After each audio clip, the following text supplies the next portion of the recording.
శ్రీ గురుదత్త. జై గురుదత్త. శ్రీ మహాగణాధిపతయే నమ. శ్రీ సరస్వత్యై నమ. శ్రీపాదవల్లభాయ నమ. ఆధ్యాత్మిక బంధువులకి, దత్త బంధువులకి, అంతమందికి కూడా కృతజ్ఞతాపూర్వక అభివందనాలు తెలియచేసుకుంటూ ఇవాళ మనం సజ్జనగడ సమర్థరామదాసు వారి యొక్క దివ్య లీలల వైభవంలో 31వ రోజు మనం స్మరణం చేసుకుంటున్నాం. ముందుగా విఠల్ బాబా వారి పాదపద్మాలకి, మాతా నిరంజనానంద సరస్వతి మాతాజీకి శిరస్సు వంచి నమస్కారం చేసుకుంటూ ఇవాళ మనం విషయాలు తెలుసుకుందాం.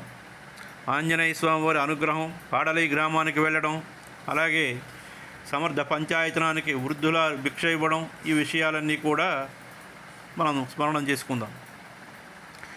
శిష్యులు అంకిత భావంతో ఉంటే వారి అవసరాలను గురువులు నిరంతరం గమనిస్తూ ఉంటారు. అంటే భగవంతుడు ఎలా భక్తులను కనిపెట్టి కాపాడుతూ ఉంటాడో అదేవిధంగా ఎల్లప్పుడూ కూడా శిష్యుల తాలూకా మనోభిప్రాయాలని, మనోగతాలని కనిపెట్టి గురువు కాపాడుతాడని గురుగీతలో ఈశ్వరుడు పార్వతీదేవికి చెప్పాడు.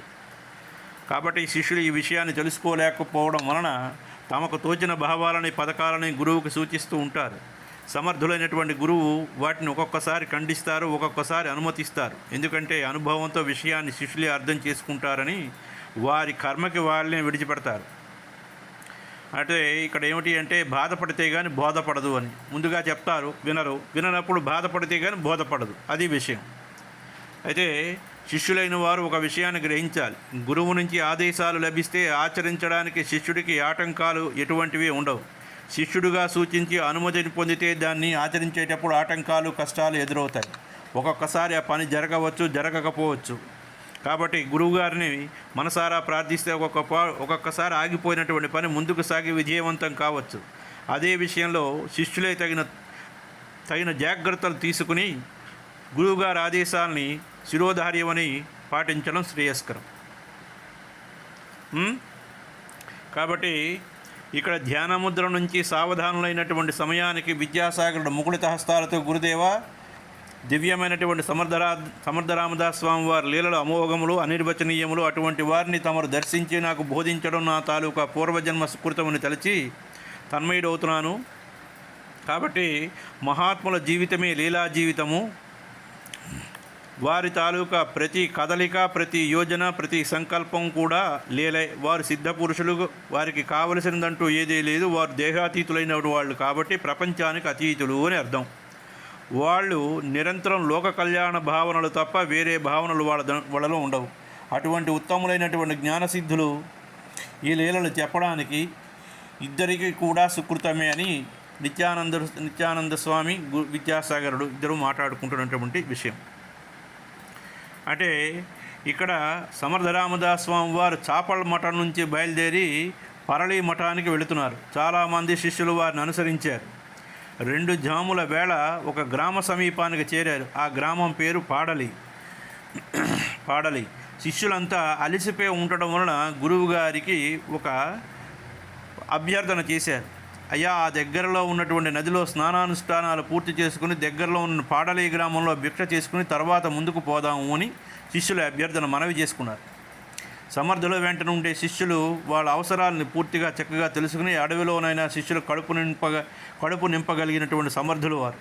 కానీ ఈ సంగతి కొందరు శిష్యులకే తెలుసు, కొంతమందికి తెలియదు. ఇప్పుడు వెంట వచ్చిన వారికి అంతటి విశ్వాసం లేదు కాబట్టి అందువలన సూచనలు చేశారు. సమర్థులు వారు అనుమతించారు. గురుదేవులు స్నానం చేసి ధ్యాన నిష్టలో కూర్చున్నారు. శిష్యులు స్నానాధికాలు పూర్తి చేసి సమయం మించిపోకుండా గ్రామంలో భిక్షకు పోవాలని వెంటనే గ్రామంలోకి వెళుతూ ఉంటే గ్రామం బయటే గ్రామాధికారి అయినటువంటి యవనుని తాలూకా దర్శనమైంది. ఆయన వేసిన ప్రశ్నలంటికి వినయంగానే సమాధానాలు చెప్పి తాము సమర్థులు శిష్యులమని భిక్షకై గ్రామానికి వచ్చామని చెప్పారు. ఆ గ్రామస్తుల్లో కొందరు అతనితో కలిసి, మీరు మా గ్రామంలోకి రావద్దు, మేము మీకు భిక్ష పెట్టము, మీరు సోమరులైనటువంటి గురువు వెంట తిరుగుతున్నారు కాబట్టి మా కష్టార్జితాన్నంతా తింటూ కాలం గడుపుతున్నారు అని వాళ్ళని నిందించారు. మేము కాదు అసలు మీ గురువుని అనాలి అని అనరాని మాటలని వాళ్ళ దగ్గర నుంచి ఉన్న జోలిని లాక్కున్నారు. వారు ఆకలి కడుపులతోని, అవమాన భారంతో తిరిగిపోయిన నదీ తీరంలో ఉన్నట్టు సమర్థులు వారికి చెప్పుకున్నారు. ఆ మాటలు విన్నటువంటి సమర్థులు గ్రామస్తులకు తగిన శాస్తి చేస్తారని శిష్యులు భావించారు. కానీ అలా జరగలేదు. సమర్థులు సరే పర్వాలేదు, నింద చేస్తే పోనీలే, మీ పాపాలన్నీ పోయాయిలండి, మన గమ్యానికి నడక సాగిద్దాంలేండి. అందరూ ముఖాలు వేలాలు తీసుకొని బయలుదేరారు. ఇంతలో గ్రామస్తులంతా కేకలు బొబ్బలు పెట్టుకుంటూ వస్తూ ఉంటే సమర్థులు చూశారు. శిష్యులంతా గ్రామం వైపు తిరిగి చూడగా గ్రామం అంతా తగలబడిపోతుండడం చూసి కనిపించింది. అప్పుడు కాస్త ఆగి వాళ్ళందరూ గురుదేవులు ఏమిటి అని ప్రశ్నిస్తే వాళ్ళందరూ సమర్థుల వారి పాదాలపై పడి రక్షించండి రక్షించండి వేరుకున్నారు. మేము తప్పు చేశాం, తమరు శిష్యులను అవమానం చేశాం, ప్రభు మమ్మల్ని క్షమించండి, తమరు సాక్షాత్ దైవ స్వరూపులు, మా గ్రామం అంతా తగలబడిపోతున్నది. ఈ చిన్న కోతి తన తోకతో మా ఇళ్లకు నిప్పంటించినట్లు కనబడింది. మేము దాన్ని హనుమంతుల వారి చర్యగా భావిస్తున్నాం. మా గ్రామాన్ని రక్షించే వరకు తమని పాదాలు వదలమని దీనాతిదీనంగా వేడుకున్నారు. అప్పుడు సమర్థులు వారి విషయాన్ని గ్రహించి శిష్యులందరితో గ్రామస్తుల తాలూకా సంకటాలు తొలగాలని ఆంజనేయ స్వామి వారిని ప్రార్థిద్దామని చెప్పారు. కొందరు శిష్యులు మనసులో గ్రామస్తులకు తగిన శాస్తి జరిగిందని వాళ్ళు సంతోషపడుతున్నారు. గురుదేవులేమో మనల్ని వారి హితం కోసం ప్రార్థన చేయాలంటున్నారే అని వీళ్ళలో కొంచెం ఒక రకమైనటువంటి అభిప్రాయం వచ్చింది. అది గ్రహించినటువంటి సమర్థుల శిష్యులతో, నాయనలారా, మనల్ని అవమానించిన వాడికి కష్టం కలగాలనుకోవడం సర్వసాధారణ మానవుల పద్ధతి, సాధువుల పద్ధతి అటువంటిది కాదు. మనకి కష్టం కలిగించిన వారిలో సుఖం కూడా కలగాలని భగవంతుని ప్రార్థించడం నిజమైనటువంటి సాధుత్వ లక్షణం అని తెలియజేశారు. అందరూ కలిసి ప్రార్థించండి అన్నారు. ప్రార్థించిన తర్వాత వెంటనే ఆంజనేయ స్వామి వారి చిన్న కూతిపిల్ల రూపంలో కాలిపోయిన ఇళ్లని నీటితో తడుపుతూ ఉన్నట్లు వాళ్ళకి కనిపించింది. సమర్థులు వారి ఆశీర్వచనంతో ఇక వెళ్ళండి, మీ ఇళ్ళన్నీ బాగుంటాయని దీవించారు. గ్రామస్తులంతమంది కూడా వారి పాదాలపై పడి మేము చేసిన తప్పుకి పరిహారంగా మా గ్రామంలో తమ శిష్య బృందంతో వచ్చి భిక్ష స్వీకరిస్తే గాని కుదరదని పట్టుబట్టారు. సమర్థుల అంగీకారంతో పాడలే గ్రామంలో అప్పటికప్పుడు వంటలు చేయించి అందరికీ సమారాధన చేయించి గ్రామస్తులు ఈ విధంగా ప్రార్థన చేశారు. ఇక పైన మేము ఏ సాధువులను నిందించకుండా ఉండాలంటే మీ జ్ఞాపకంగా ఇక్కడ హనుమాన్ మందిరాన్ని నిర్మించుకుంటాము, తమరే స్వయంగా వచ్చి విగ్రహ ప్రతిష్ఠ చేయాలని గురుదేవులు పాదాలు పట్టి ప్రార్థిస్తే సమర్థులు వారిని ఆశీర్వదించారు. కాబట్టి సమర్థుల చేత అభిమానించబడినటువంటి శిష్యులు రంగనాథస్వామి వారు ఒకసారి భాగ్యనగరం హైదరాబాదులో కేశవస్వామి వారి ఆధ్వర్యంలో రంగనాథస్వామి వారు 2 నెలల కీర్తన చేయడానికి నిశ్చయించుకుంటే తొలి రోజుల్లో భక్తులు ఎక్కువ మంది రాలేదు. చివరి రోజుల్లో ఒకరికొకరు చెప్పుకుని తండోపతండాలుగా వచ్చేవారు. ప్రతిరోజు వృద్ధురాలు శ్రద్ధగా కీర్తన వినడానికి వచ్చేది. ఇక 2 రోజుల్లో కార్యక్రమం పూర్తవుతుందని తెలిసి ఆమె మనసులో ఒక కోరిక కలిగింది. సాధు పురుషుడికి భిక్ష పెడితే 1000 మంది బ్రాహ్మణులకు సమారాధన చేసినంత పుణ్యం అని అన్నారు. నేను చాలా కడు బీదరాలని, ఎలాగో కష్టపడి ఈ స్వామికి భిక్ష పెట్టగలిగితే నా జన్మ తరిస్తుందని యోచిస్తున్నాను. భక్తులంతా వెళ్ళిపోయిన తర్వాత కూడా రంగనాథ స్వామి సన్నిధిలో నమస్కారం చేస్తూ అలాగే నిలబడింది. స్వామి ఆ వృద్ధురాలి పరిస్థితిని గమనించి ఎందుకు నిలబడ్డామని అడిగారు. మీకు అన్నీ తెలుసు అన్నది. ఆమె చెప్పడానికి సిగ్గుపడుతోంది. గ్రహించి సరేనమ్మా, రేపు మీ ఇంటికి భిక్షకు రావాలి, అంతే కదా, వస్తాంలే అన్నారు. మరికొంచెం సేపు ఆమె అలాగే కదలకుండా నిలబడింది. ఆమె మనసులో స్వామి ఒక్కడే వస్తే పర్వాలేదు, పరివారంతో వస్తే నేను ఏమిటి చేయాలి అనే సందేహం కలిగింది. చెప్పడానికి ధైర్యం చాలక అలాగే నిలబడింది. రంగనాథ స్వామి, ఏమమ్మా సందేహించకు, నేను ఒక్కడనే వస్తాను, సరేనా, ఇక వెళ్ళన్నారు. ఆ వృద్ధురాలు ఇంటికి వెళ్ళింది. మరుసటి రోజు ఉదయమే రంగనాథ స్వామి వారి శిష్యుడొకను గురువుగారి పూజాపాత్రలు విగ్రహాలు ఉండే పెట్టె తెచ్చి అవ్వగారికి ఇచ్చి మీ ఇంట్లో ఉంచండి, మా గురువుగారు తర్వాత వస్తానన్నారని చెప్పి వెళ్ళాడు. ఆ అవ్వ తన వద్ద ఉన్న పదార్థాలతో ముగ్గురికి సరిపడే విధంగా వంట చేసింది. అంటే 6 రొట్టెలు, వాటికి సరిపడే కూర, కొంత పిండితో అంబలి జావా కాచి సిద్ధం చేసింది. రంగనాథ స్వామి వారు వచ్చి పూర్తి చేసి, తల్లి నీ వంటకాలు తెచ్చి ఇక్కడ వడ్డిస్తే నివేదన చేస్తానన్నారు. ఆమె ఒక విస్తరి వేసి 2 రొట్టెలు, కూర, కాస్త అంబలి తెచ్చి వడ్డించి నివేదన కాని అన్నది. రాములు వారు నివేదించిన తర్వాత రంగనాథస్వామి అలాగే నిలబడి ఏదో ఆలోచిస్తున్నట్టుగా ఉంటే, అవ్వ ఏమి స్వామి, తమరు భిక్ష స్వీకరించండి అన్నది. ఆయన అవ్వతో, అమ్మ నువ్వు ఇంత ప్రేమతో భోజనం పెడుతున్నావని మా గురుదేవులైన సమర్థుల వారిని కూడా రమణమని పిలిచాను, వారు వచ్చిన వెంటనే భోజనం ప్రారంభిస్తాము అన్నారు. ఆ వృద్ధురాలైనటువంటి ఇప్పుడు సమర్థులు ఎక్కడ ఉన్నారని అడిగింది అమాయకంగా. వారు చాపల మఠంలో ఉన్నారని సమాధానం ఇచ్చింది. ఆమె ఆశ్చర్యపోయి, ఇక్కడికా, మఠం ఎంత దూరం అని ప్రశ్నించింది. సుమారు 200 క్రోసుల దూరం ఉంటుంది రంగనాథస్వామి చెప్పగానే ఆమె అవాక్కైంది. ఇంతలో సమర్థ రామదాస్ స్వామి వారు చాపల మఠంలో కళ్యాణ్తో నన్ను రంగోబా పంక్తి భోజనానికి ఆహ్వానించాడు, నేను వెళ్ళి వస్తానని చెప్పి అక్కడ అందరూ భోజనం కానివ్వండి అంటూనే పాదుకులు వేసుకుని బయటకు నడిచి తిరిగి చూసేసరికి అదృశ్యమయ్యారు. భాగ్యనగరంలో రంగనాథస్వామి దగ్గర ప్రత్యక్షమయ్యారు. ఆయనకు ఎదురొచ్చి చేయి పట్టి లోపలికి ఆహ్వానించి రంగోబా పీటపైన ఆసీనులను చేశాడు. చేతులు కట్టుకుని ఎదుటి నిలబడ్డాడు. సమర్థుల వారు, ఏమి రంగోబా ఇంత ప్రేమగా పిలిచావు, ఏమిటి విశేషం, ఇందులో ఏమిటో ప్రత్యేకత ఉన్నది, ఏమిటో చెప్పని అడిగారు. రంగోబా పరమ సంతోషంతో, గురుదేవా, విదురునింట శ్రీకృష్ణుడికి దొరికినట్లే ప్రేమ భక్తియుతమైనటువంటి ప్రత్యేక భోజనం, అందుకే తమను ఆహ్వానించాను అన్నాడు. సమర్థ స్వామి వారు అయితే ఈ నగరంలో ఉండే కేశవ స్వామిని ఎందుకు పిలవలేదు అన్నారు. అప్పుడు తమ ఆజ్ఞ అయ్యింది కదా, ఇదిగో పిలుస్తానంటూ ఉండగానే వాకిట్లో కేశవ స్వామి ప్రత్యక్షమయ్యాడు. రంగోబాతో సమర్థుల వారు ఇంత భక్తియుక్తమైన ప్రత్యేక విందుని జయరామస్వామి ఆనందమూర్తి లేకుండా ఎలాగ మనం ఆరగిస్తామని ప్రశ్నిస్తే ఆయన క్షణంలో వారు కూడా వచ్చేస్తారు స్వామి అన్నారు. తరువాత అవ్వతో తల్లి మొత్తం 5 విస్తర్లు వేసి అందరికీ వడ్డించమ్మా అంటూ ఉండగానే జయరామస్వామి ఆనందమూర్తి కూడా వచ్చారు. ముసలమ్మ గారు వెతికి తెచ్చి 5 విస్తర్లు చేసి అందరికీ నమస్కారం చేసి కూర్చోబెట్టి వడ్డన ప్రారంభించింది. ఆమె ఒక్కొక్కరికి సగం జొన్న రొట్టె, కాస్త కూర, కాస్త అంబలి వడ్డించింది. సమర్థ పంచాయతనం అనగా 5 సమర్థులు చలోక్తులు ఒకరినొకరు నవ్వుతూ మధ్య భగవన్నామం చేస్తూ భుజిస్తున్నారు. రంగనాథ స్వామి అవతో తల్లి నీ చేతి వంట రుచి తరవి కానిది. ఇటువంటి ప్రేమపూరితమైనటువంటి భోజనం చేసిందే లేదు, మేము చాలా అద్భుతంగా ఉంది తల్లి. తింటున్న కొద్దీ తినాలనిపిస్తున్నది, దయతో మరికొంచెం వడ్డించమని అంటుంటే స్వామి వంటకం అయిపోయిందని ఎలా చెప్పాలా అని బాధపడుతుంటే అమ్మ అయిపోయింది అనుకుంటున్నావా, ముందు వెళ్ళి పొయ్యి దగ్గర చూడమ్మా అన్నారు రంగోబా స్వామి. ఆమె ఆశ్చర్యంతో వెళ్ళి చూస్తే తాను చేసిన వంటకం అలాగే ఉంది. సంతోషంతో తెచ్చి అందరికీ వడ్డించి పాత్రలు యథావిధిగా అక్కడ పెట్టి అతిథులకి నీరు వడ్డించి మళ్ళీ పొయ్యి దగ్గర చూసింది. పాత్రలు నిండుగా వంటకాలు మళ్ళీ అందరికీ కొసరి తినిపించింది. రంగనాథస్వామి చాలు తల్లి, నీ భోజనం నా జన్మలో మరవలేను అని బ్రేవుమని తేంచి అందరి వైపు చూసి స్వాములారా కడుపు నిండకపోతే చెప్పండి, ఇంత కావలసినంత భోజన పదార్థాలు ఉన్నాయి. వారంతా కూడా బేవుమని తేన్పులతో పొట్టలు తడుముకొని సమాధానంగా తృప్తిగా భుజించినట్లు సంతోషాన్ని వ్యక్తపరిచారు. అవ్వ ఆనంద బాష్పాలు కారుస్తోంది. అందరూ తాంబూల సేవనం కూడా చేస్తుండగా సమర్థులు వెళ్ళా అన్నారు. ఏమయ్యా రంగోబా, బ్రేవుమని తేంచి వెళ్ళిపోవడం నీకు న్యాయమా? ముసలి అవ్వకి ఏమైనా ఇయ్యద్దా? స్వామి, ఆరగించుటకు పిల్లల వంతు, మూల్యం చెల్లించుట పెద్దల వంతు, ఆ పని తమరిదే, మీ ఇష్టం, ఏమి ఇస్తారో ఇవ్వండి అని చెప్పి రంగోబా అన్నాడు. సమర్థుల వారు నవ్వుతూ నాకే పని పెట్టావా అంటూ నమస్కారం చేసి వచ్చిన ఆ వృద్ధురాలు తలపైన తమ వరద హస్తానుంచి అంతే ఆమె సమాధి స్థితికి పొంది కొంతసేపు అలాగే ఉంది. సమర్థుల వారు తిరిగి బాహ్య స్థితిని తెప్పించి ఇదే ఆనందంతో ఉండు, ఆనందబాయి అవ్వను పేరుతో వర్ధిల్లు, ఆనందబాయి అవ్వ పేరుతో వర్ధిల్లు అని దీవించారు. కాబట్టి సజ్జనగడలో నివాసం ఉంటూ ఉండగానే ఒక లీల చేశారు. ముఖ్య శిష్యుడైనటువంటి కళ్యాణ్ ఏదో పని మీద వేరే ఊరికి వెళ్ళాడు. సమర్థుల గారికి తొడపైన పెద్ద కురుపు వేసి బాధ మొదలైంది. పెద్దగా మూలుగుతున్నాడు. శ్రీరామనామ స్మరణ చేస్తున్నారు. ఇంకా ఈ బాధ తట్టుకోలేని అమ్మా జగన్మాత నన్ను నీలో కలుపు శ్రీరామ అని నోటికి విసుగు విరామం లేకుండా శోకాలు పెడుతున్నాడు. శిష్యులంతా సమర్థుల వారి దగ్గరికి పోయి విచారించారు. వారు తమ తొడపైన కురుపు బాధ పెడుతున్నదని చెప్పారు. దానికి ముందు ఏమిటని శిష్యులు ప్రశ్నిస్తే మీ వల్ల కాదులే, నా బాధ ఏదో నేను పడతానన్నారు శిష్యులు. చెప్పండి, ఏమి చేస్తే బాధ నివారణ అవుతుందో చెప్పకపోతే మాకు ఎలా తెలుస్తుందని ప్రాధేయపడి అడిగారు. అడగంగా వారితో ఇలా చెప్పాడు. ఎవరైనా పంటితో కొరికి ఆ కురుపులోని చీము, చెడు నెత్తురు మొత్తం నోటితోనే పిలిచి బయట పూస్తే బాధ నివారణ అవుతుంది. మీలో ఎవరైనా ఆ పని చేయగలిగితే నా బాధ నివారణ, లేకపోతే దానంతట అదే పగిలే వరకు నాకు బాధపడడం అనేది తప్పనిసరి అని చెప్పారు. శిష్యులందరూ ఒకరి ముఖాలు ఒకరు వికారంగా పెట్టుకున్నారు. యువతలకు వచ్చి నోటితో చీము నెత్తురు పీల్చాలంటే నీ వల్ల అవుతుందా అని ఒకరినొకరు ప్రశ్నించుకున్నారు.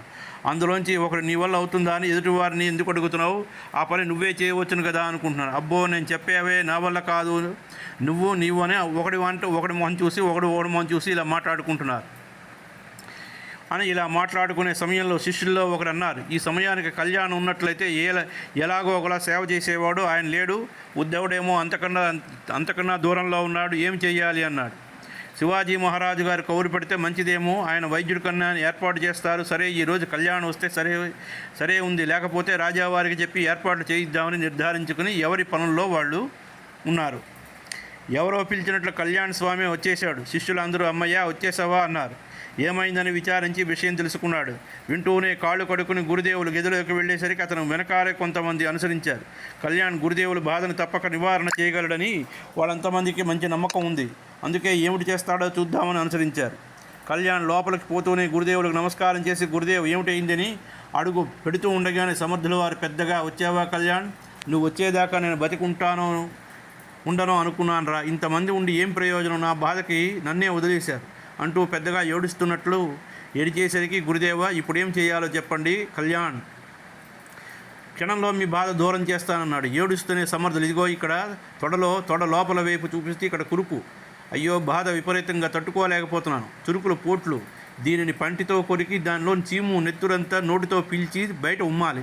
ఒక్క క్షణంలో బాధపోతుందండి ఉండండి అని సమర్థులు వారి తొడపట్టుకుని పళ్ళతో కొరకడం ప్రయత్నించి ఇది చూసి మిగిలిన శిష్యులంతా వికారంగా కళ్ళు చేదరించి అటు ఇటు చూసి చూడనట్లుగా కళ్ళకు చేతులు అడ్డం పెట్టుకుని అబ్బో అనుకుంటూ ఉంటే కళ్యాణ్ కురుపులో చీమునంతా పీల్చి ఉమ్మకుండా మింగేశాడు. అది చూసేవారికి వికారంతో కడుపులో తిప్పినట్లయి వాంతి వచ్చినట్లయింది. బయటికి పరిగెత్తారు. కళ్యాణ్ పీల్చడం అయిపోయింది. అమ్మయ్య నా బాధ తీరిపోయిందిరా లేచి గురువుగారు బయటకు వచ్చేశారు. తొడకట్ట విప్పేశారు. తీరా చూస్తే అది కురుపు కాదు, ఏమీ కాదు. ఒక మామిడి పండుని ఆయన తొడక పెట్టి ఉత్తరీయంలో కట్టుకుని ఉన్నారు. తెలిసింది. అక్కడ ఉన్నటువంటి శిష్యులంతా ఒకటే గొడవ. మామిడి పండు అని తెలిస్తే మేమెవరైనా పని చేయగలిగేవారమే. అమ్మో గురుదేవులు మనకు ఎంత పరీక్ష పెట్టారు తెలుసుకోలేక బెంబేలు పడ్డామని ఒకరంటే ఒకరు నిజంగా 2 రోజులు బాధపడుతున్నట్లే కేకలు బొబ్బలు పెట్టారు. గురువుగారని ఒకరినంతా ఒకరు నాటకమే అని కలకలం సృష్టించారు. ఒకరు ఆ రోజు సత్సంగంలో గురుదేవులు ఇలా చెప్పారు: గురువు నాటకం ఆడినారా? మీరు సమర్థుల శిష్యులమని చెప్పుకుని తిరగడం నాటకం కాదా? నేను నాటకం ఆడింది ఏడిచింది 2 రోజులే. మీరు ఎన్ని రోజుల నుంచి నటిస్తున్నారో ఇంకెన్ని రోజులు నటిస్తారో ఆలోచించుకోండి. భగవంతుడి సన్నిధానంలో కూడా నటన మానలేదు కదా. మీరు మీ నటనను సరిచేయడానికే నేను నటించవలసినటువంటి అగత్యం ఏర్పడింది. నికార్సైనటువంటి శిష్యులకి గురువుగా ఉండగలగడం సద్గురువుని తాలూకు అదృష్టం. దుష్టచింతలు, అసూయ, ఈర్ష్య, ద్వేషాలతో నిండి ఉన్నటువంటి శిష్యులకు గురువుగా ఉండాలని ఏ గురువు కోరుకోడు. మీరంతా స్వచ్ఛతని, నిర్మలత్వం ఎప్పుడు అలవాటు చేసుకుంటారా అని ఇంకా ఎదురు చూస్తున్నాను. మీలో రావలసినంత మార్పు ఇంకా రాలేదు. మీరంతా ఇంకా సత్యశిష్యులుగా మారాలనేదే నా ఆకాంక్ష.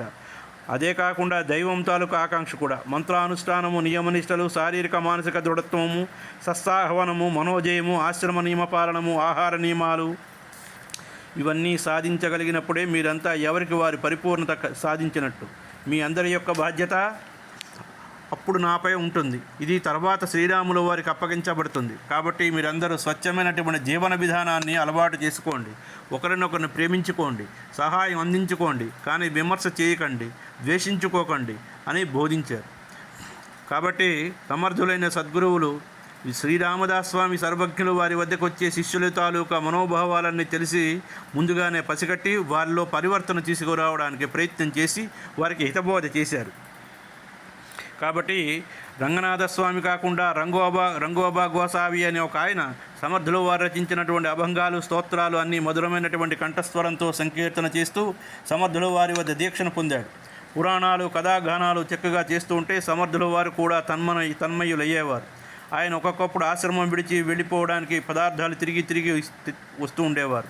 ఒక్కొక్కసారి తిండి తిప్పలు లేకుండా 2 రోజులు ఆశ్రమం బయటనే పడి ఉండేవారు. ఇది తెలిస్తే గురుదేవులు కోపం వస్తుందేమో అని అతను లేపి తీసుకొచ్చి శిష్యుల భోజనం పెడుతూ ఉండేవారు. అతనికి తాను చేస్తున్నటువంటి తప్పు తెలుసు, కానీ మానుకోవడానికి కుదరలేదు. ఒకనోడు సంకేతన అద్భుతంగా చేశాడు. అందరినీ ఆనంద డోలికల్లో ఊగించాడు. సమర్థుల వారు పరవశలై కూర్చున్న చోటి నుండి లేచి వచ్చి గంభీరంగా నిలబడి, బడా ఆనందం, పరమానందం, నీకేమి కావాలో కోరుకో, ఇస్తానన్నారు. రంగోబా గోసావి వెంటనే పాదాలు తాకి నమస్కారం చేసి, సద్గురునాథ, నాకు ఇంకా కొన్ని దురలవాట్లు ఉన్నాయి, తమరికి తెలిసియే ఉంటుంది. ఇవన్నీ నా నుండి దూరం కావాలి, ఇదే నా కోరిక అన్నాడు. గురుదేవులు ఇది కోరిక కాదే, ఇంకేమైనా అడుగు, ఇస్తానన్నారు. తండ్రి, ఈ ప్రపంచంలో అన్నీ నశించిపోయాయి, వాటి వల్ల నేనేం ప్రయోజనం ఏమీ లేదు. తమరి అనుగ్రహంతో ఈ జీవిని పావనం చేయండి. నా దురభ్యాసాలన్నీ దూరం చేయగల సమర్థులవు తమరి దయ నా మీద కొంచెం చూపించండి సద్గురుదేవ అని ప్రార్థించాడు. సమర్థుల వారు కళ్యాణ్ అతడు ఏం కోరుతున్నాడు అంటే ప్రశ్నించగా, కళ్యాణ్, గురుదేవ, అతడు తన తప్పు తెలుసుకుని పశ్చాత్తాప్తుడయ్యాడు, అనుగ్రహించాడు అని ప్రార్థన చేశాడు. సమర్థుల వారు అతని తలపైన వారి వరదహస్తాన్ని ఉంచి నీ కోరిక ఫలించునుగాక అని దీవించారు. కాబట్టి ఇక్కడ అందరూ తెలుసుకోవాల్సింది ఏమిటంటే, సద్గురువు పతిత పావనుడు అని ఆయన తెలిసినా ఆయన ఆశ్రయించి పావనుడు కావాలనే భావన శిష్యుల్లో కూడా కలగాలి. అప్పటిదాకా గురువులో శక్తి దానంతటదే వచ్చి శిష్యును ఉద్ధరించడం జరగదు. భగవంతుడి శక్తి జగమంతా నిండి ఉంటుంది, కానీ ప్రార్థించిన వారికే భగవత్కృప లభిస్తుంది అనేది సత్యం అని బోధించిన తర్వాత అందరూ జై జై రఘువీర సమర్థ అని జై జై నినాదాలు పలుకుతూ అక్కడి నుంచి బయలుదేరారు.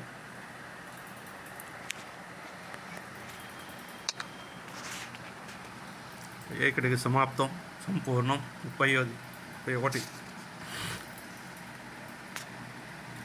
31వ అధ్యాయం సంపూర్ణం.